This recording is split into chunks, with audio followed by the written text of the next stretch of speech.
삶을 자기가 원하는 방식으로 만들어가는 방법은 의외로 간단하다.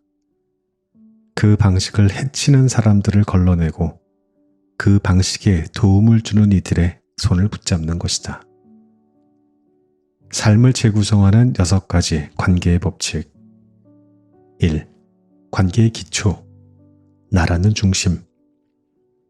삶이 복잡해지는 건 자신의 기준을 잃고 타인들에게 휩쓸릴 때이다. 나는 나로 살기 위하여 심플해진다. 2. 관계의 시작. 타인을 있는 그대로 바라보려면. 타인을 비밀스러운 존재로 두는 것 자체가 타인을 사랑하는 일이다. 나는 당신에 대해 다 모른다는 것을 인정하기로 한다. 3. 관계의 원리.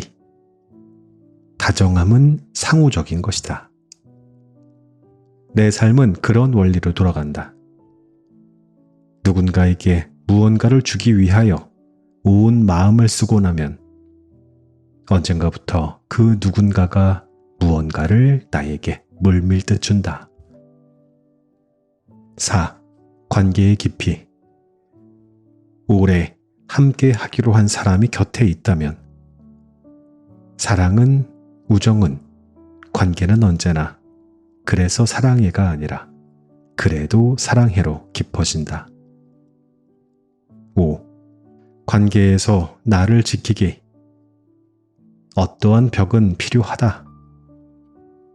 당신은, 나는 결코 그 누군가로부터 미움받지 않을 수 없다. 그러니 당신은 당신의 일을, 나는 나의 일을 해야 한다. 나를 사랑하는 이가 원하는 대로 나의 삶을 살아내야 한다. 6. 관계의 목적. 더 깊은 삶으로. 삶이란 결국 나를 이해해 줄 사람이 없다면, 또 내가 진심으로 이해해 주는 사람이 없다면 아무것도 아닐 것이다. 그 모든 것을 이해하는 자리에서 당신과 나는 서로의 주인공이 된다. 삶이란 결국 타인과의 관계이다. 타인의 빛남에 기여하는 일이다. 그것에 기여하는 것이 우리 삶의 진짜 이익이다.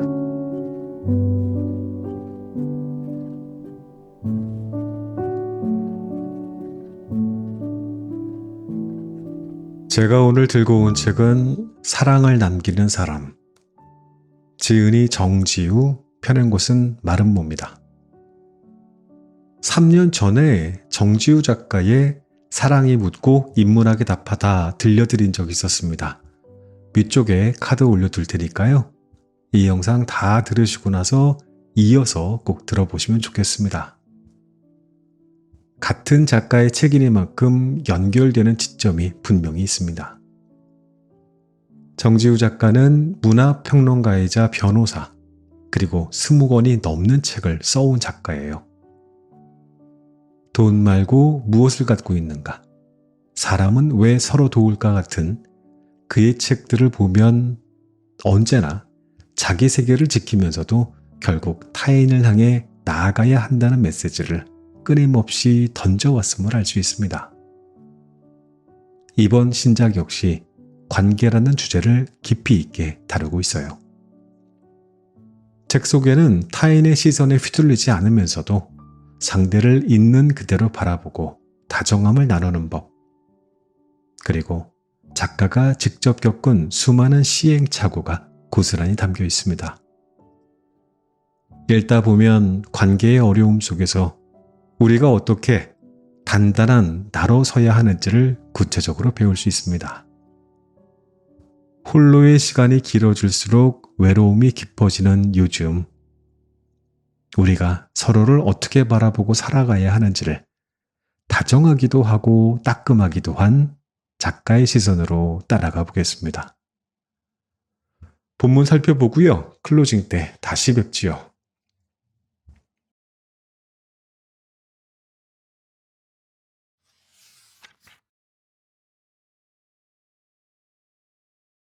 성향불변의 사고관. MBTI가 유행하면서 새로운 세태가 하나 생겼다.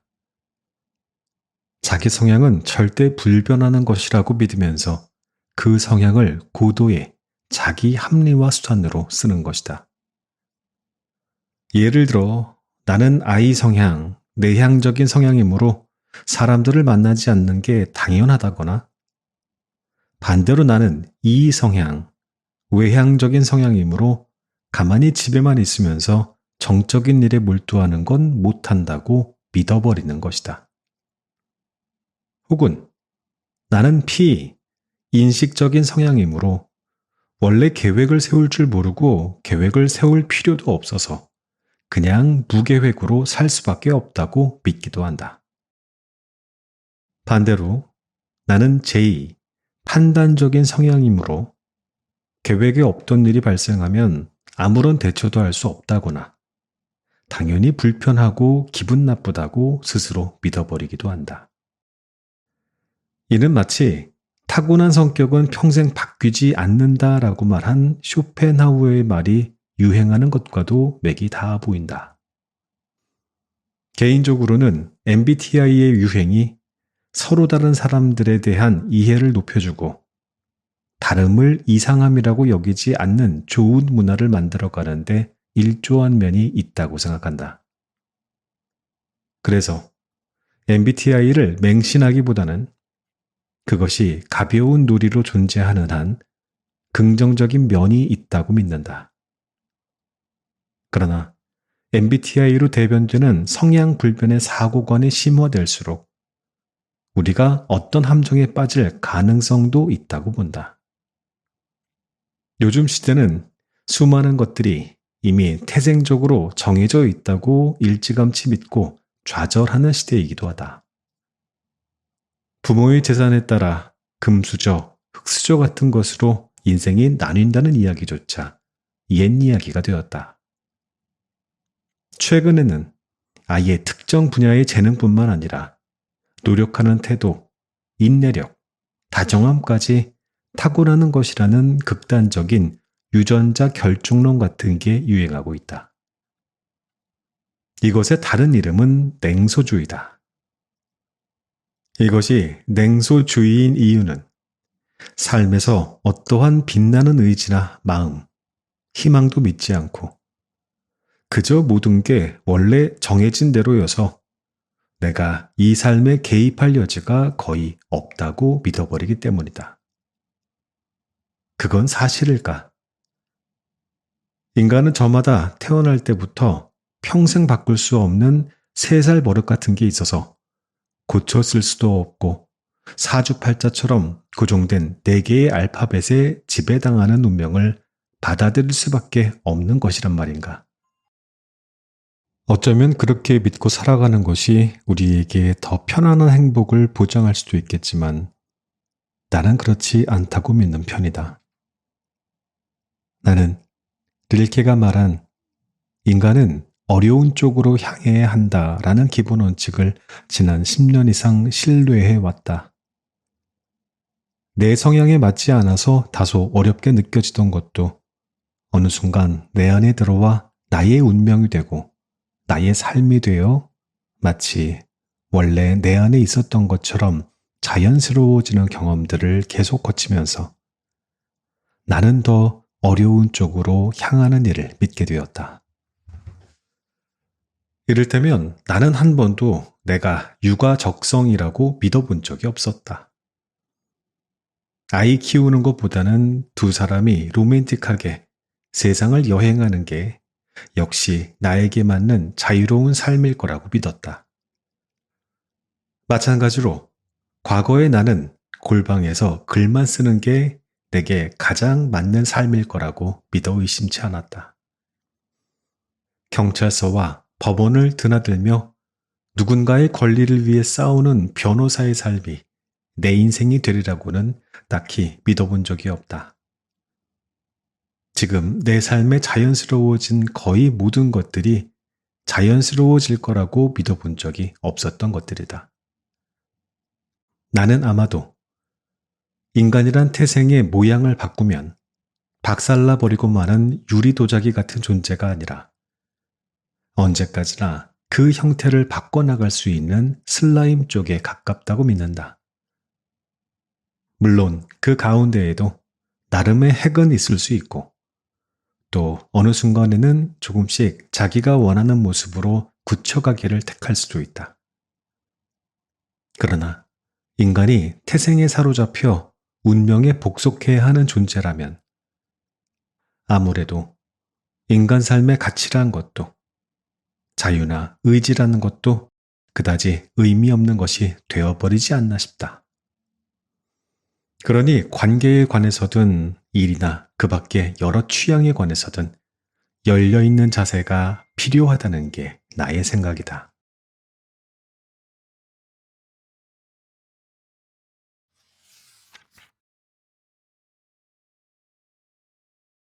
이해 혹은 매도에 대하여 타인을 대하는 방식은 크게 두 가지가 있다. 하나는 이해하려는 것이고 다른 하나는 매도하려는 것이다.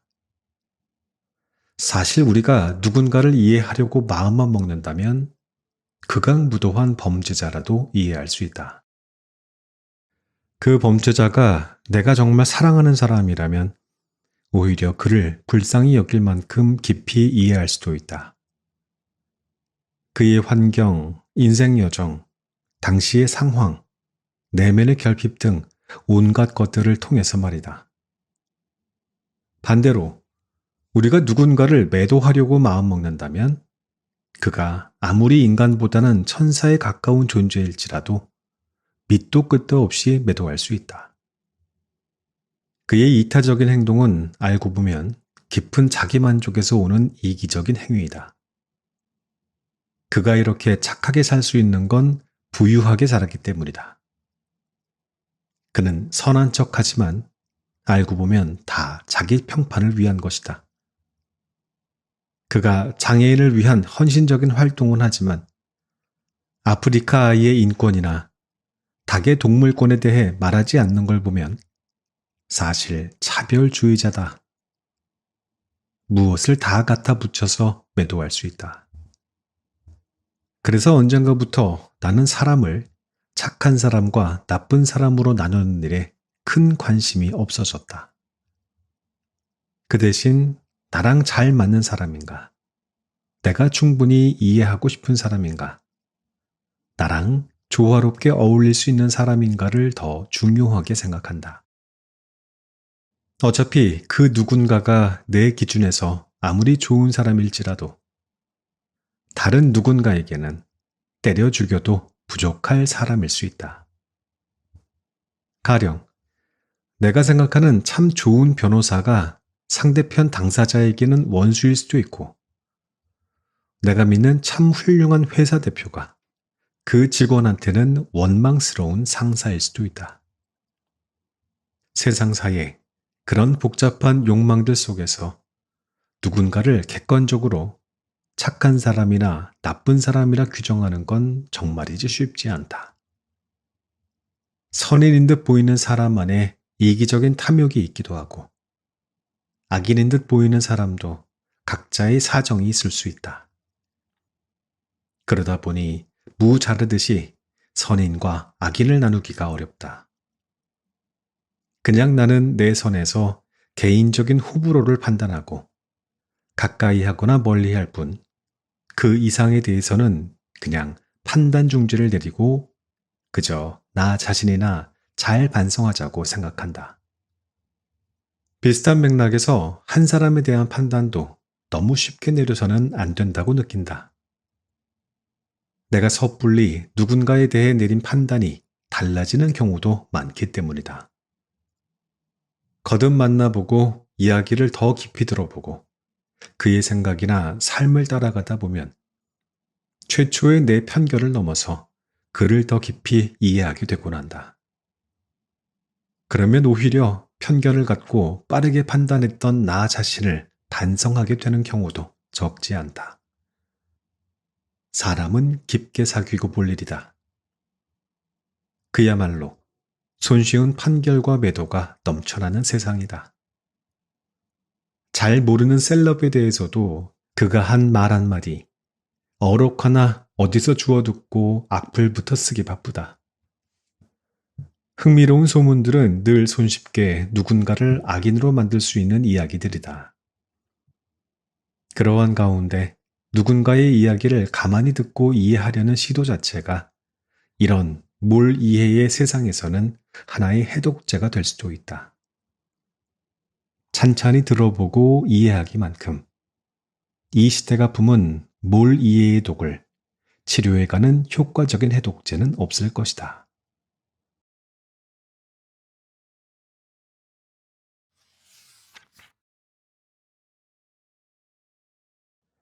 우리 곁에 남은 사람.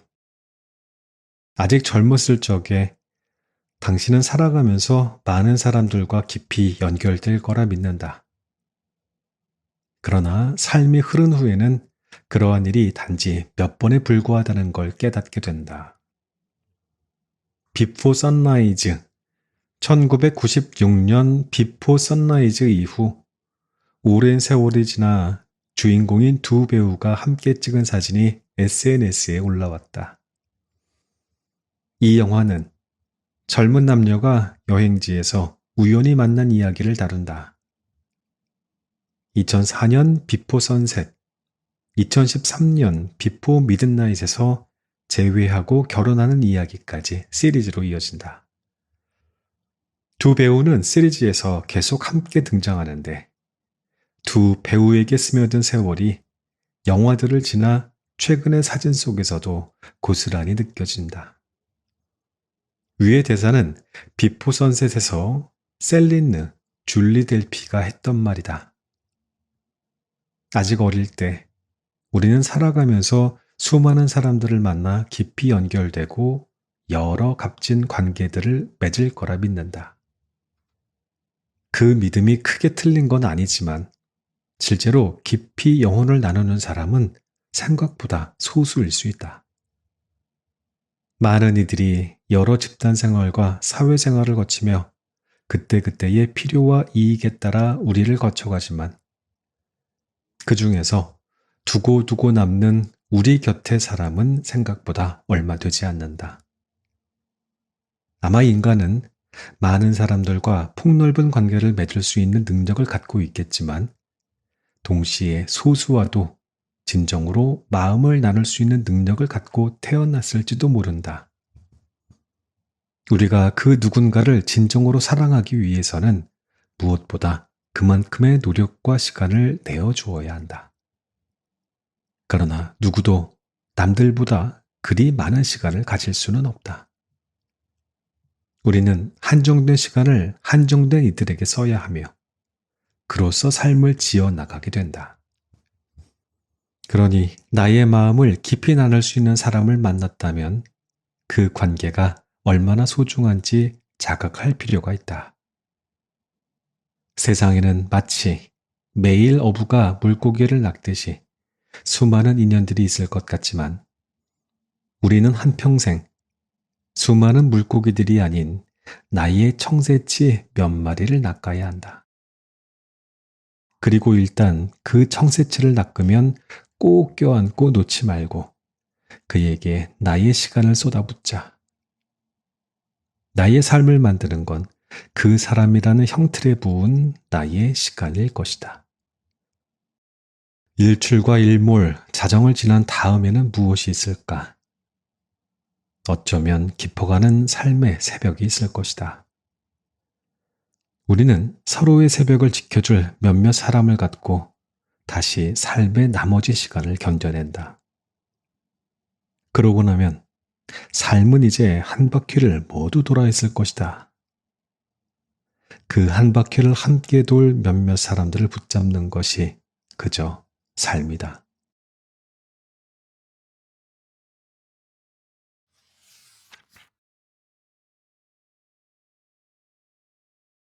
이중성과 책임 전가.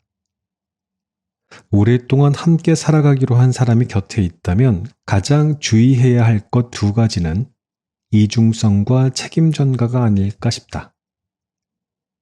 이 두 가지는 기이할 정도로 사람들에게 무척 중요한 부분이다.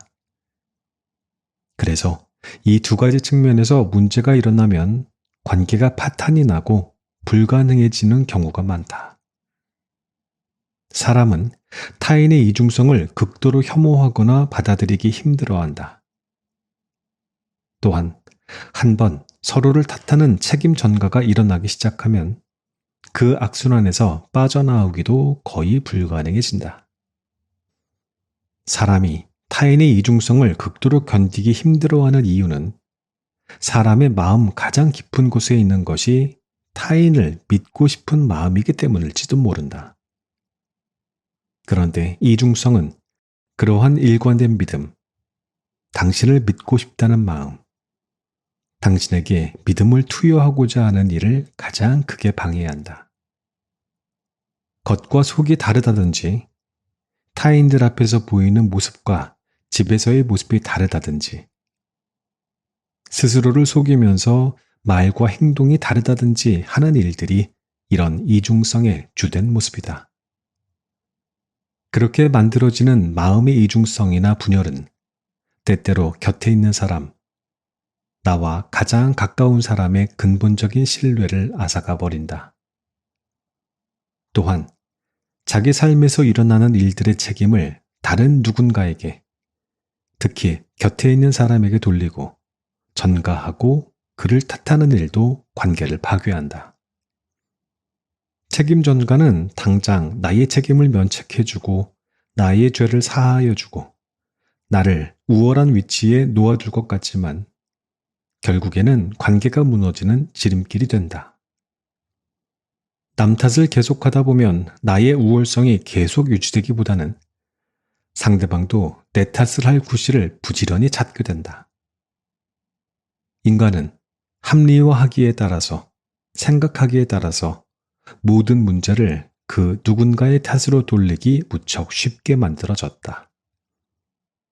오늘 일어나는 모든 나쁜 일에 관하여 탓할 누군가를 찾는 일만큼 사람이 능숙하게 해낼 수 있는 일도 드물 것이다. 그러므로 결국 서로를 탓하는 일은 세상에서 가장 재미있는 게임이 되어 서로를 파괴하게 된다. 그래서 어쩌면 살면서 가장 하기 쉬운 것이 남 탓을 하는 일이고 가장 되기 쉬운 것이 이중적인 인간이 되는 일이다.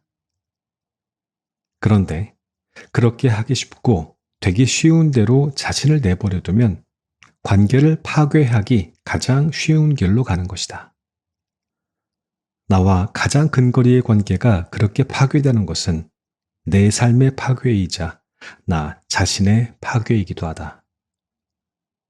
자기 삶에 대한 부드러운 감각과 다정함을 잃는다면 자기가 온전히 사랑할 수 있는 사람과 시간과 자기 자신을 잃는다면 자기 자신에게 가장 손해이기도 할 것이다. 그러므로 스스로에게 정직해야 하고 스스로의 책임을 끌어안을 줄 알아야 한다. 그렇게 어른이 되지 못하면 결국 그 화살은 자기 자신에게 돌아온다. 타인에게 어디까지 솔직해야 하는가? 인간관계에서 어려움을 겪는 사람들의 이야기를 들어보면 상당수가 타인에게 어디까지 솔직해야 하는지를 잘 모르겠다고 말한다. 사실 사회생활이나 인간관계는 대부분 어느 정도의 연기, 거짓, 적당한 맞춰줌이나 허위 같은 것들이 없으면 제대로 유지될 수가 없다. 심지어 끝도 없는 솔직함은 부부나 가족, 연인이나 절친처럼 가장 가까운 사이에서도 대부분 독이 된다. 끝도 없는 솔직함의 관계란 불가능하다. 이건 어찌 보면 아주 당연한 이야기다. 가령 상대에게 내가 느끼는 모든 초단위의 감정들과 생각들을 다 전달하면 결국에는 아무런 감정이나 생각도 전달하지 못한 결과가 벌어질 것이다. 우리 안에는 너무 다양한 느낌이나 생각들이 있고 그것들을 걸러내는 틀 자체가 나라는 존재라고 볼 수 있기 때문이다. 당신을 사랑하는 나는 때론 당신이 시큰둥하기도 하고 싫기도 하고 밉기도 하지만 그래도 더 근본적으로, 더 지속적으로 당신을 좋아하고 사랑하기에 그 모든 사소한 순간들을 표현하지 않는다. 이는 거의 모든 관계에 적용되는 것이다. 타인의 끝도 없는 솔직함을 감당할 수 있는 존재는 없다. 당장 내가 나의 모든 것을 솔직하게 적은 일기장이 있다고 하면 그 일기장을 보여줄 만한 존재는 신밖에 없을 것이다. 나의 크고 작은 온갖 욕망들, 편협하거나 혐오스러운 생각들, 누군가를 한순간 터무니없이 미워했던 순간들이나 단지 재미삼아 해보았던 온갖 망상들을 다 전달해도 좋을 사람은 없다. 그렇기에 관계 맺기란 어디까지 자신을 타인에게 내어놓아도 좋은가의 문제이고 곧 내 안에서 어디까지를 나 자신이라 인정할 것인가의 문제이기도 하다. 비슷한 맥락에서 또 중요한 것은 그 누군가와 나의 모든 걸 교류하지 않는 게 좋다는 점이다. 가능하면 나를 쪼갤 줄 아는 태도가 필요하다. 누군가를 만났을 때는 감성적이고 예술적인 내가 된다면 다른 누군가를 만났을 때에는 투박하고 거친 내가 되는 식으로 말이다. 누군가와는 나의 찌질함을 공유하고 다른 누군가와는 나의 화사함과 화려함을 공유하는 것도 좋다. 사실 인간과 인간이 맺을 수 있는 관계란 그렇게 부분적인 것에 불과하다는 한계를 인정할 필요가 있다. 나의 전체를 공유할 수 있는 관계는 없다. 어디까지나 나의 일부만을 통해서 그 누군가와 관계를 맺을 수 있을 뿐이다. 인간관계를 특히 어려워하는 사람들은 누군가와 친해지면 그에게 나의 솔직하고 진실한 면모를 가감없이 다 꺼내야 한다고 느낀다. 관계에는 늘 어느 정도 은폐하고 가장된 것들이 있고 말할 수 없거나 말할 필요가 없는 것들도 있기 마련인데에도 그런 걸 좀처럼 견디기 힘들어하는 것이다. 이는 어찌 보면 자기 자신을 어디까지 인정하고 정립해야 할지를 잘 모르는 상태라고도 볼 수 있다. 그러니 온전한 관계를 위해서는 그 모든 쪼개져 있음, 말할 수 없음, 선별과 곤란함을 견뎌낼 힘이 필요하다. 이 힘은 자기 내면에서부터 계속 다져나갈 수밖에 없다. 어찌 보면 이러한 관계의 법칙은 삶에 다소 서글픈 비극을 말해주는 것 같기도 하다. 아마도 우리가 전적으로 완전하게 솔직할 수 있는 존재란 내면의 깊은 서랍 속 일기장이나 새벽 기도로 만나는 신 정도밖에는 없을 것이다. 흔히 우스갯소리로 현대인은 죽을 때 내 스마트폰 기록이나 컴퓨터 하드디스크는 모두 지워달라는 말을 유언으로 남긴다는데 이 또한 우리 사적인 마음 전체는 죽어서도 감추고 싶다는 걸 의미한다. 어쩌면 우리는 신에게조차 완전히 솔직하기 어렵다. 그 내면의 무게라는 것은 결국 스스로 견뎌낼 수밖에 없는 것이다. 결코 그 누구도 완전히 나를 감당해 줄 수는 없고 내가 감당해야 하는 홀로 고독하게 짊어져야만 하는 부분이 모든 이들에게 운명처럼 주어져 있는 것이다. 이 운명을 거부하기 시작하면 삶은 걷잡을 수 없이 무너져 내린다. 삶을 지탱하는 관계도 나를 지탱하게 하는 현실도 말이다.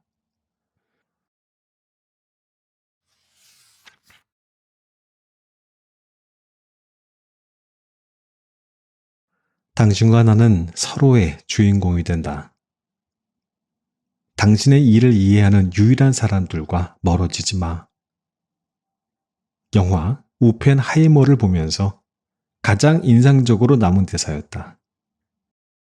영화는 장장 3시간 동안 이어지며 원자폭탄을 개발한 한 인간의 전기를 가감없이 보여준다.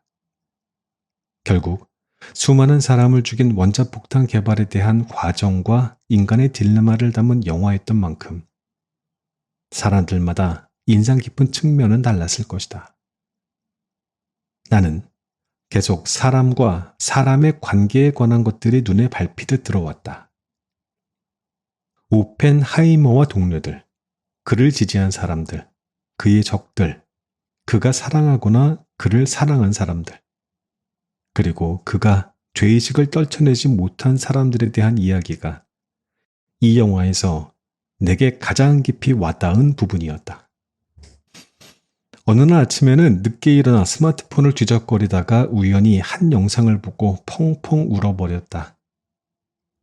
영상에서는 루마니아의 한 마을에서 2~3살쯤 되어 보이는 아이가 15m짜리 관에 빠져 있었다.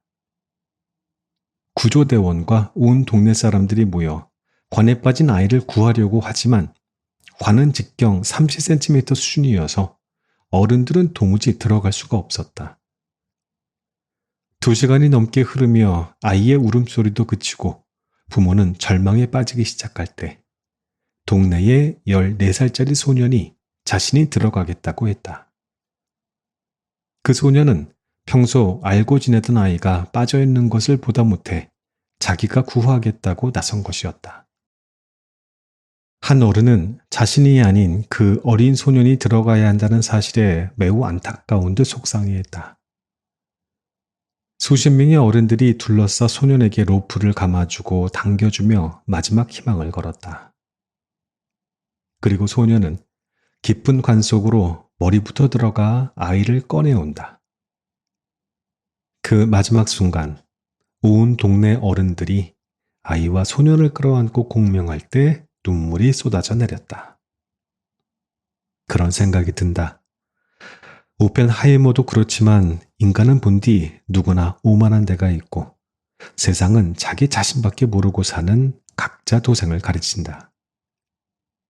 그러나 인간은 사실 서로 걱정하고 연민하고 함께하며 지지하도록 만들어진 건 아닐까.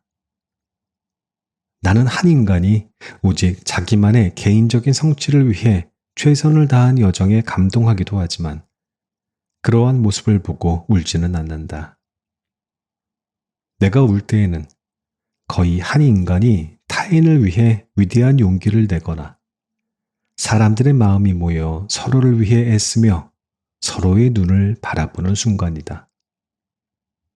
오펜하이머의 여정에도 몇 가지 인간의 모습을 엿볼 수 있었다. 그의 대담함, 명성, 그의 시대가 된 한 시절에 대한 묘사, 개인적인 천재성과 성취의 여정. 그런 것들이 내게는 오히려 감동을 다소 반감시키는 무언가처럼 느껴졌다.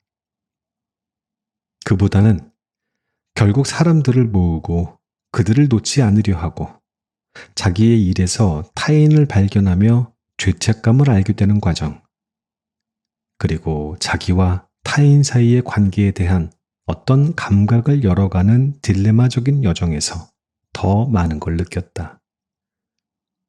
오펜하이머의 목에 메달이 걸릴 때 내레이션은 아인슈타인의 말로 이루어진다. 그때 아인슈타인은 잊지 말라고 한다. 주인공은 당신이 아니라 그들이라는 것을 말이다. 우리는 누구나 자기 삶의 주인공이지만 주인공은 혼자서만 존재할 수 없다.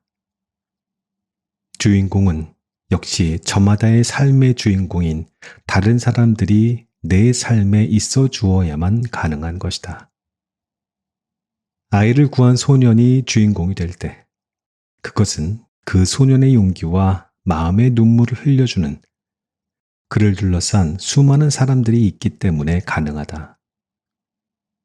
세상의 주인공이 된다는 것은 사실 다른 모든 주인공들을 붙잡고 바라보는 일이다. 우리는 우리를 이해해주는 사람들과 멀어지는 걸 아쉬워할 줄 알아야 한다. 동시에 그 누군가를 진심으로 이해하기 위해 애쓰기도 해야 한다. 삶이란 결국 서로 이해하고 이해받는 사람들 가운데 있는 무엇이기 때문이다. 이해라는 것이야말로 가장 귀중하여서 이해하고 이해받은 순간들을 보물처럼 간직해야 한다. 삶이란 결국 나를 이해해줄 사람이 없다면, 또 내가 진심으로 이해해주는 사람이 없다면 아무것도 아닐 것이다. 타인의 용기와 결단, 죄책감과 딜레마, 그 모든 것을 이해하는 자리에서 당신과 나는 서로의 주인공이 된다.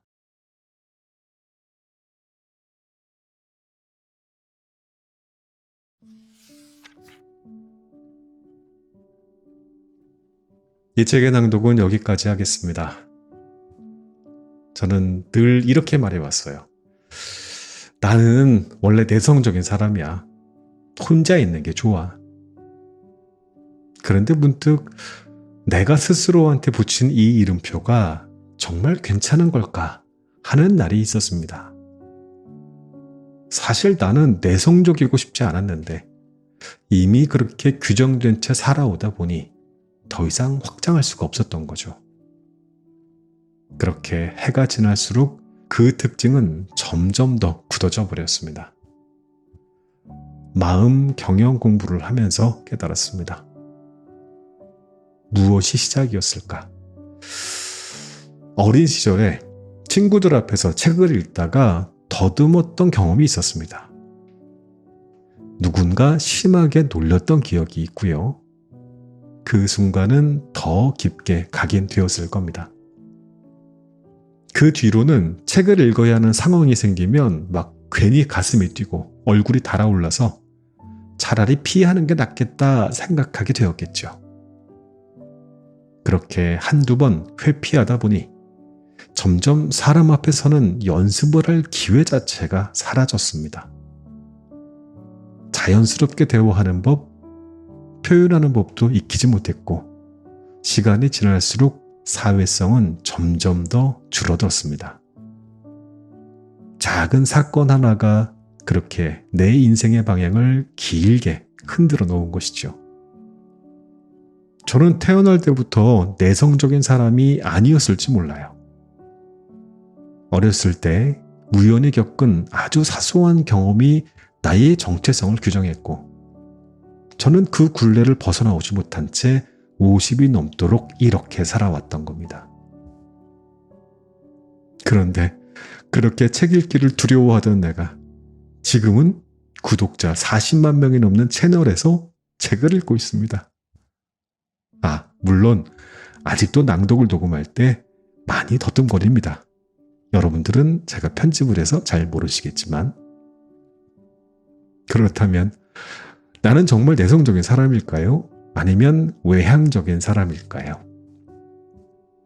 이제는 압니다. 나는 내성적일 수도 있고 원한다면 외향적일 수도 있다는 것. 감정과 사고는 언제든지 들고 날 수 있고 나 스스로 선택할 수 있다는 것. 그것을 깨달은 것이야말로 내 삶에서 가장 큰 수확입니다. 저자도 책에서 비슷한 말을 했죠. 성향불변의 사고관에 대해서. 수많은 것들은 이미 태생적으로 정해져 있다고. 일찌감치 그렇게 믿어버리고 좌절하는 시대를 살고 있다고.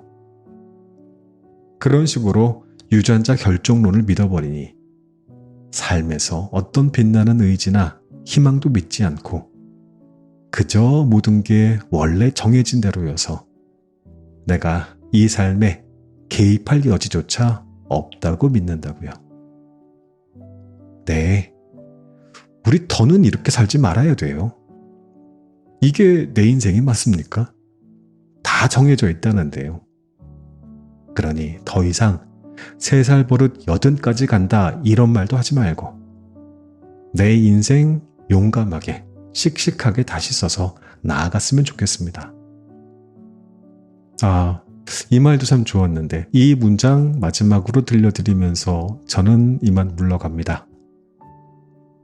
나는 아마도 인간이란 태생의 모양을 바꾸면 박살나 버리고 마는 유리 도자기 같은 존재가 아니라 언제까지나 그 형태를 바꿔나갈 수 있는 슬라임 쪽에 가깝다고 믿는다.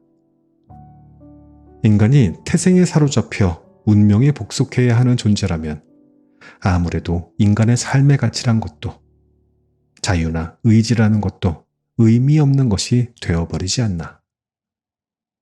그러니 관계에 관해서든 일이나 그 밖의 여러 취향에 관해서든 열려있는 자세가 필요하다는 게 나의 생각이다.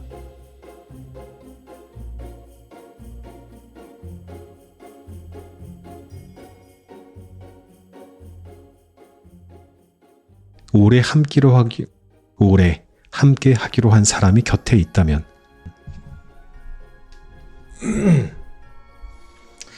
아이고 목소리가 왜 이래. 잘 모르는 셀럽에 대해서도 그가 한 말 한마디, 그가 한 말 한마디 아마도 우리가 전적으로 완전하게 솔직해질 수 없는 아마도 우리가 전적으로 완전하게 솔직할 수 있는 존재란 영화 오펜하이머를 보면서 아이고 내가 못 살아.